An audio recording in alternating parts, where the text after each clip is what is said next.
Question number 34. It is another important previous year question of the year 2024. In this we have been given a matrix A.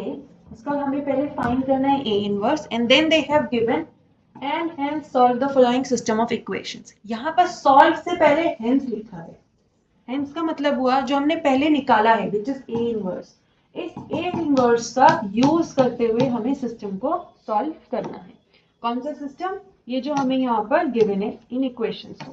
तो solve करते हैं. देखो कैसे solve करेंगे. पहले A inverse निकालना है. ए इनवर्स के लिए हमें ये पहचानना है कि ए इनवर्स एग्जिस्ट करता है या नहीं.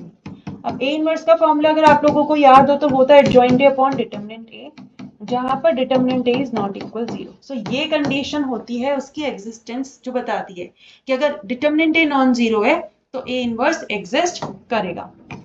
ठीक है. तो निकालते हैं फटाफट से. Here for matrix A equal, जो भी आपको मैट्रिक्स गिवन है उसको हम फटाफट से लिख लेते हैं. इस मैट्रिक्स के लिए हमारे पास डिटरमिनेंट A कितना आएगा. आप सॉल्व करो बच्चों फटाफट. सबको डिटरमिनेंट निकालना आता है. जिसको डिटरमिनेंट निकालना नहीं आता do let me know from the comment box. मैं आपके लिए उसकी एक सेपरेट वीडियो बना दूंगी. ठीक है. तो यहाँ पे क्या बन जाएगा हमारे पास -2 -2 -1 -3 -1 -3 6 -2. राइट. तो क्या हो गया 2 -4 -4 and then 4 which becomes -8 + 4 -12 which is -16. Solve करना -16 आएगा. नॉन जीरो भी लिखा है मैंने. क्यों? क्योंकि यही कंडीशन चाहिए होती है. अगर ये जीरो आता तो इनवर्स एग्जिस्ट ही नहीं करता. और हमारे पास अब क्या है नॉन जीरो आया है तो ए इनवर्स विल एग्जिस्ट. ठीक है. अब ए इनवर्स एग्जिस्ट करेगा. बचा क्या है. इनवर्स को निकालने के लिए हमें चाहिए होता है adjoint of A upon determinant A. बचा है एडजॉइंट ए. एडजॉइंट ए क्या होता है. कोफैक्टर मैट्रिक्स जो होती है ए की. क्या? कोफैक्टर मैट्रिक्स ऑफ ए उसका ट्रांसपोज. तो पहले हम क्या निकालेंगे कोफैक्टर मैट्रिक्स निकाल देंगे. हम उसको डिनोट कर देते हैं कैपिटल सी से. तो पहले हम ए की कोफैक्टर मैट्रिक्स निकालेंगे एंड देन उसका हम क्या कर देंगे ट्रांसपोज. ठीक है. कोफैक्टर्स को हम डिनोट करते हैं कैपिटल ए से. माइनर्स को अगर याद हो हम डिनोट करते हैं कैपिटल एम से और कोफैक्टर्स को कैपिटल ए से. याद है सबको. सो यहाँ पर अब A11 के लिए हमें पहले माइनर निकालना है. We know that Aij is equals to -1 raised to the power I plus j Mij. अब इसको निकालने का एक शॉर्ट रूल है. कब तक हम इसको सॉल्व करते रहें. अगर सबको याद हो तो एक साइन रूल होता है जो कहता है which is plus minus plus minus plus minus plus minus plus. ठीक है. इसका मतलब क्या हुआ कि हम A11 में क्या A11 की पोजीशन में प्लस है. जो भी माइनर है उसके आगे प्लस लगा दो. यहाँ जो भी माइनर है उसके आगे माइनस लगा दो. यहाँ जो भी माइनर है उसके आगे प्लस. ऐसी जो भी माइनर है उसके आगे माइनस. सपोज माइनर आया -1. ठीक है. अब -1 के अगर हमें आगे माइनस लगाना है तो वो क्या बन जाएगा +1. और अगर हमें प्लस लगाना है तो वो क्या बन जाएगा -1. ठीक है. सो हम ये वाला साइन सिस्टम यूज करते हैं. वाला साइन रूल यूज करते हैं कोफैक्टर्स को निकालने के लिए. याद है. सो माइनर निकालो और उनके आगे साइन लगा लो. अब माइनर्स अगर किसी को निकालने नहीं आते तो मैं आपको फटाफट से क्विक रिवीजन से देती हूँ. सपोज हमें इसका माइनर निकालना है A11 का. सो A11 वाली रो जो मैट्रिक्स में है ये 2. यहाँ पर क्या है पोजीशन 2. तो 2 की करस्पॉन्डिंग रो एंड कॉलम को मान लो कि वो एग्जिस्ट ही नहीं करती. ठीक है. सो यहाँ पर हमारे पास हम 2 को मान लेते हैं कि वो रो एंड कॉलम एग्जिस्ट ही नहीं करता. बचे हुए जो एलिमेंट्स हैं वो क्या बचे 2 1 2 एंड -1. तो हम इन बचे हुए एलिमेंट्स का फिर डिटरमिनेंट ले लेते हैं. वो क्या आया -2 विच इज -4. इसका आंसर आया माइनर का -4 और -4 के आगे क्या है प्लस का साइन. तो दैट मीन्स हमारे पास क्या बन जाएगा ये plus of -4 is nothing but -4. ठीक है. क्लियर है सभी को हमें किस तरीके से इसको सॉल्व करना है. तो मैं एक दो बता देती हूँ बाकी फिर आप अपने आप सॉल्व करना. चलिए करते हैं. इसका तो अभी हमने निकाल ही दिया. कितना आया हमारे पास -4 आया है. ठीक है. A12 का क्या होगा 12 में जो एलिमेंट है यहाँ पर उसको और इसको डिलीट कर देंगे. बचे हुए एलिमेंट्स क्या है 3 1 1 -1. इनका डिटरमिनेंट क्या होगा -3 -1 विच इज -4. बट यहाँ पे आगे साइन कौन सा है माइनस का. Minus minus +4. ठीक है, फिर हमारे पास अब क्या गिवन है, A13 का एलिमेंट कौन सा है यहाँ पर -3, तो -3 वाले कॉरेस्पॉन्डिंग रो एंड कॉलम को अगर हम डिलीट करते हैं तो बचे हुए एलिमेंट्स आएंगे ये। इसका डिटरमिनेंट क्या हुआ 6 - 2 विच इज 4 आया, आगे साइन प्लस का है तो यहाँ पर 4 ही रहेगा। ठीक है, अब A21 को हम कैसे सॉल्व करेंगे, ये वाली रो और इसकी कॉरेस्पॉन्डिंग कॉलम को डिलीट मार दो, तो यहाँ कौन से एलिमेंट्स बचे, ये वाले एलिमेंट्स बचे। अब इसका डिटरमिनेंट निकालना है, तो ये क्या हुआ 1 × -1 is -1 -6, तो कितना बना 5, बट साइन कौन सा है माइनस का, तो कितना हो जाएगा हमारे पास आंसर -5। ठीक है, सबको समझ में आ रहा है कैसे हमें इसको सॉल्व करना है। देन नेक्स्ट हमारे पास क्या आता है A22। अब A22 के लिए हमारे पास फटाफट से अगर आप इसको सॉल्व करो तो क्या बनेगा, 2 के अगर हम एलिमेंट्स को डिलीट कर देते हैं तो 2 - 3 1 - 1 माइनस का 2 प्लस का 3 विच इज 1, और साइन कौन सा है प्लस का, तो हमारे पास कितना बचेगा 1।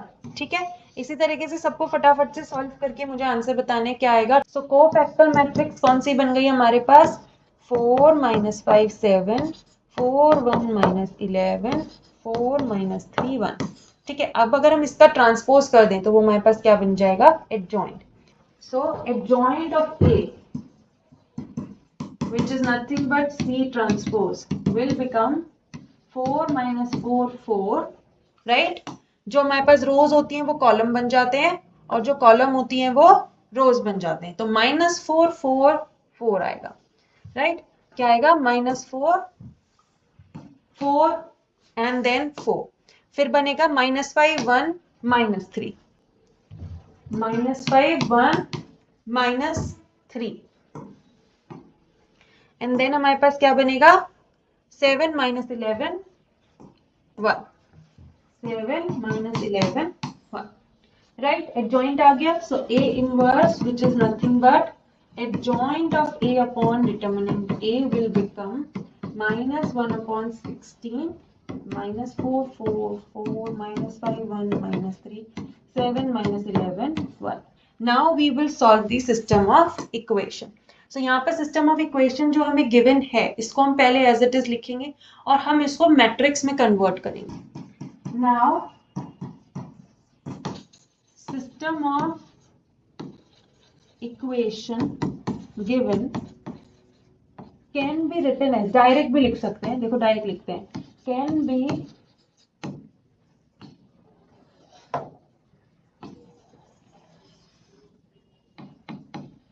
written in matrix form as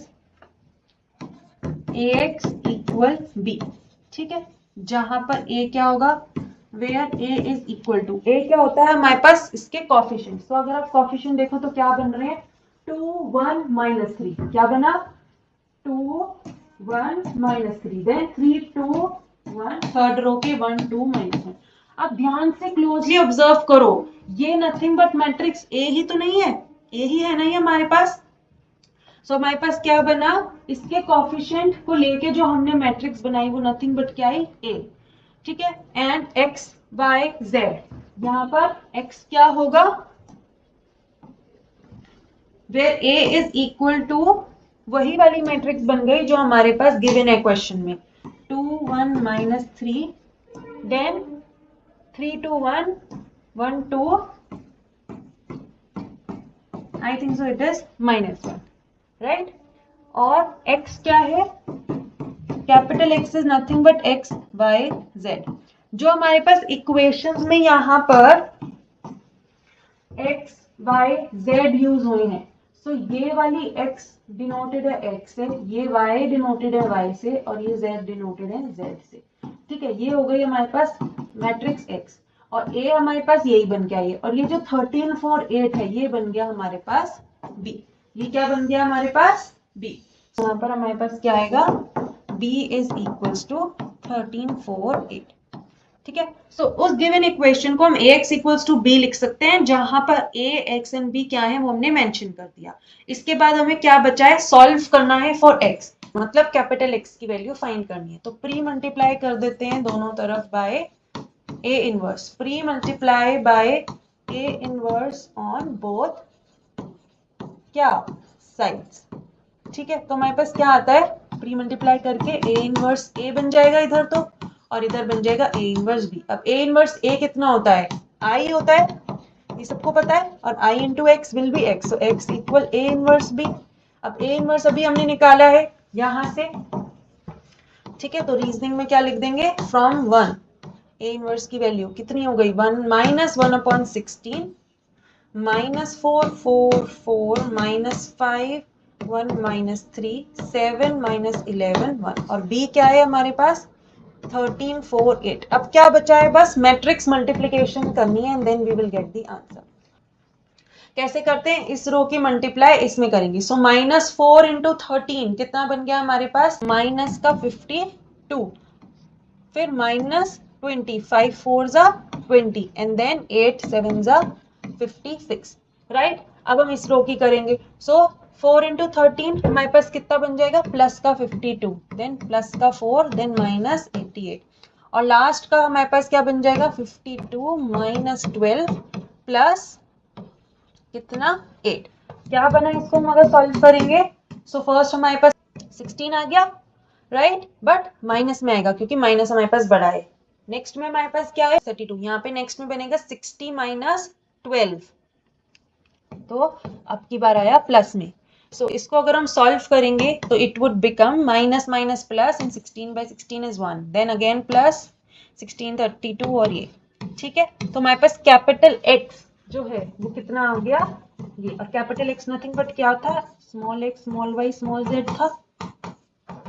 इसका मतलब x हो गया 1, y हो गया 2 एंड z हो गया -3।